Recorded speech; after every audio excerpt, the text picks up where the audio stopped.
अविनाश, तुम कब मेरी बात सुनोगे? आखिर मैं तुम्हारी पत्नी हूँ, काव्या ने गुस्से में अविनाश से कहा। अविनाश बिना बोले घर से बाहर निकल गया। अब ऐसा हर दिन होता है। काव्या अपनी सास सुलोचना जी की बहुत इज्जत करती थी, लेकिन सुलोचना जी हमेशा उसे नीचा दिखाने की कोशिश में लगी रहती थी। आज भी वही काव्या ने सुबह जल्दी उठकर नाश्ता बनाया। अविनाश को सूजी का हलवा बहुत पसंद था, इसलिए उसने नाश्ते के साथ हलवा भी बनाकर सभी को परोस दिया। उसके ससुर रमेश जी ने सुलोचना जी को टोकते हुए कहा, ये क्या फिजूल खर्ची है, सुबह सुबह देसी घी का हलवा। सुलोचना जी ने काव्या को डांटते हुए पूछा, क्यों बहू, ये देसी घी क्या तेरे मायके से आया है? माँ जी, वो इन्हें हलवा बहुत पसंद है, इसलिए थोड़ा सा बनाया है। यह कहकर काव्या अविनाश की तरफ देख रही थी।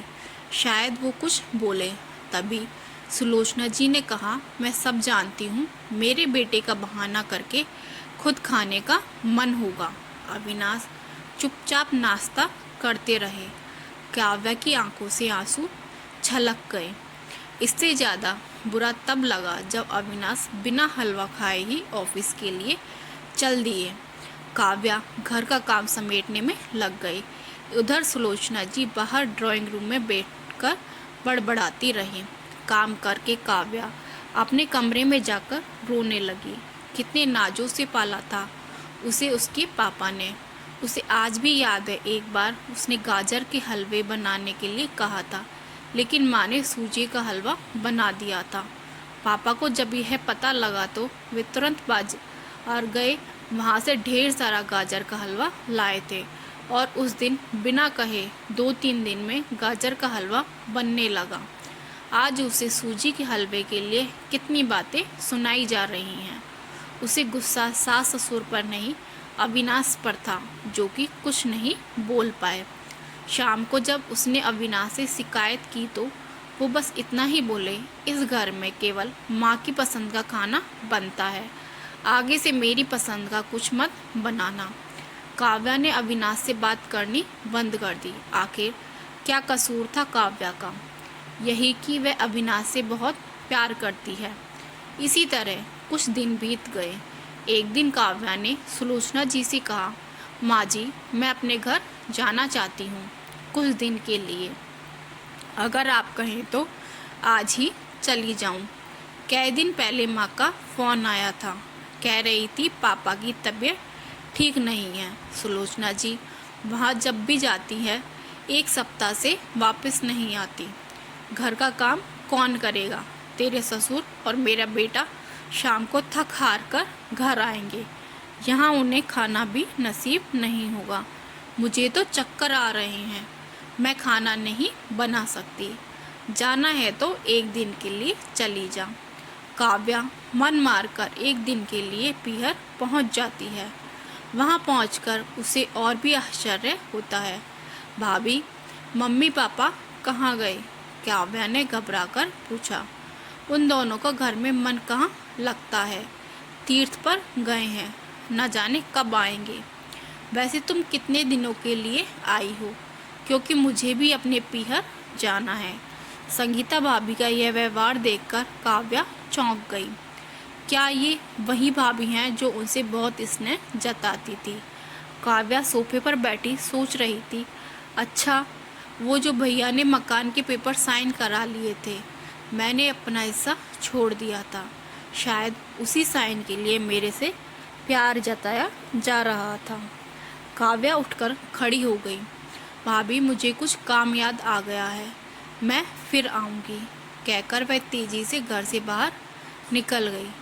पीछे से गेट बंद होने की आवाज़ से वह समझ गई कि उसके जाने से भाभी को कोई खास फर्क नहीं पड़ा। भारी कदमों से चलते हुए वह मंदिर में पहुंच गई, क्योंकि शाम से पहले यदि ससुराल जाती तो सुलोचना जी उससे कई सवाल करती।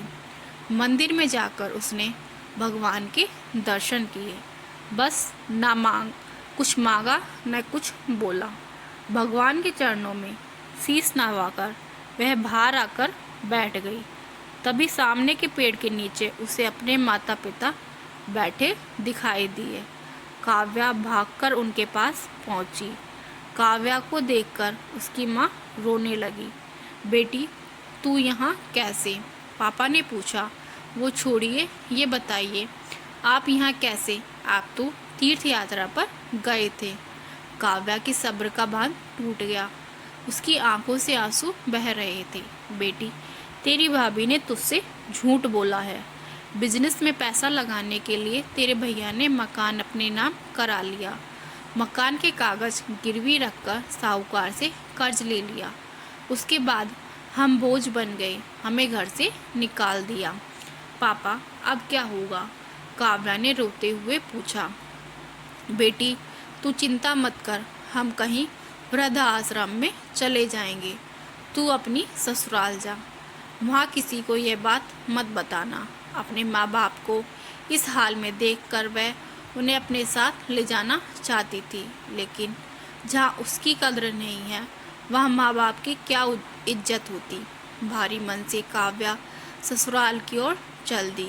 आज उसे अपने लड़की होने पर अफसोस हो रहा है। काश वो अपने माता पिता के लिए कुछ कर पाती। घर आकर उसने बहुत मुश्किल से घर का काम निपटाया। उसके बाद अपने कमरे में जाकर गुमसुम बैठ गई। उसकी आंखों से आंसू बह रहे थे। अविनाश अपने ऑफिस के काम में लगे हुए थे। जब वे सोने आए तो काव्या से पूछ बैठे, क्या बात है, आज फिर माँ की कोई बात बुरी लग गई जो आंसू बह रही हो? काव्या अपने को रोक नहीं पाई और उसने रो रो कर सारी बात अविनाश को बता दी। क्या माँ पिताजी को यहाँ ले आए? वे इस उम्र में कहाँ जाएंगे? अविनाश ने कोई जवाब नहीं दिया और करवट लेकर सो गए। इस बात से काव्या को बहुत गुस्सा आया। आज से मैं भी इनके माँ बाप की सेवा नहीं करूँगी। देखती हूँ कौन इनकी सेवा करेगा। रोते रोते काव्या सो गई। 2-3 दिन बीत जाने पर उसकी चिंता बढ़ती जा रही थी। एक दिन वह सब्जी लेने के बहाने उसी मंदिर में पहुंची, लेकिन उसके माता पिता वहां नहीं थे। पंडित जी, यहाँ मेरे माता पिता उस पेड़ के नीचे बैठे थे कई दिन से, उनका कुछ पता है? तुम्हारा नाम काव्या है क्या? पंडित जी के मुंह से अपना सुनकर काव्या ने पूछा। जी हाँ, लेकिन आपको कैसे पता? तुम्हारे माता पिता ने है पता दिया था और कहा था वे अब यहाँ रहते हैं। काव्या ने पता देखा, वे यहाँ से कुछ दूर का था। काव्या ने मंदिर के बाहर निकलकर ऑटो रिक्शा किया और उस पते पर पहुँच गई। दरवाज़ा खटखटाया तो एक लड़की निकलकर आई। यहाँ का पता मुझे पंडित जी ने दिया है, काव्या बोली। आप काव्या दीदी हो, अंदर आ जाओ। काव्या को कुछ समझ नहीं आया। वह अंदर आ गई तो देखा उसके माता पिता सोफे पर बैठे थे। काव्या उन्हें देखकर रोने लगी। बेटी, अब क्यों रो रही है? तेरे कारण हमें यह मकान मिल गया। काव्या आश्चर्य से उनका चेहरा देखने लगी। लेकिन माँ, आप यहाँ कैसे, और ये लड़की कौन है?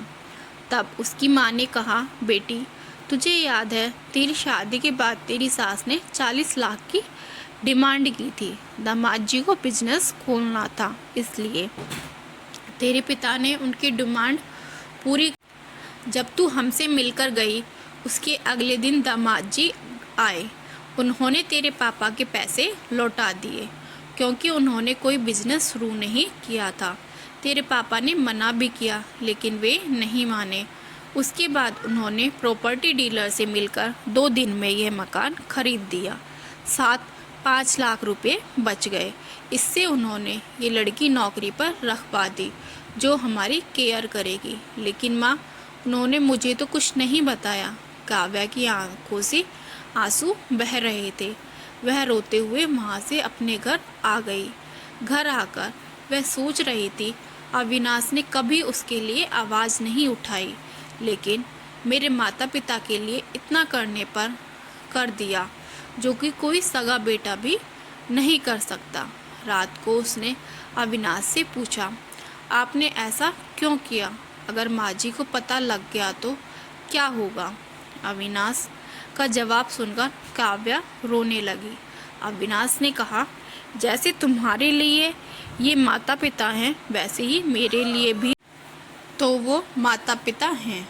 मैंने पैसे लेते समय ही सोच लिया था कि एक दिन ब्याज के साथ सारे पैसे लौटा दूंगा, लेकिन जब बिज़नेस शुरू नहीं हो पाया तो मैं इन पैसों को अपने पास रखकर सही समय आने का इंतज़ार कर रहा था।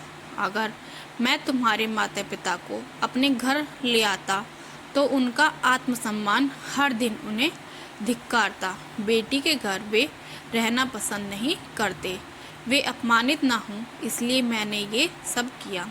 अविनाश, मुझे माफ़ कर दो, आज तक मैं तुम्हें गलत समझती रही। कभी तभी पीछे खड़ी सुलोचना जी बोली, बेटी वह पैसा हमने उधार लिया था, वह तुम्हारे पिता की अमानत थी। मैंने और अविनाश ने पहले ही फैसला किया था कि ब्याज के साथ तुम्हारे पैसे लौटा देंगे। जल अब सो जा, सुबह नाश्ता टाइम पर नहीं बना तो अच्छा नहीं होगा। उनकी बात सुनकर काव्या, अविनाश और सुलोचना जी ज़ोर से हंसने लगे। तो दोस्तों, अगर आपको हमारी यह कहानी पसंद आई हो तो लाइक, शेयर एंड सब्सक्राइब करना ना भूलिएगा।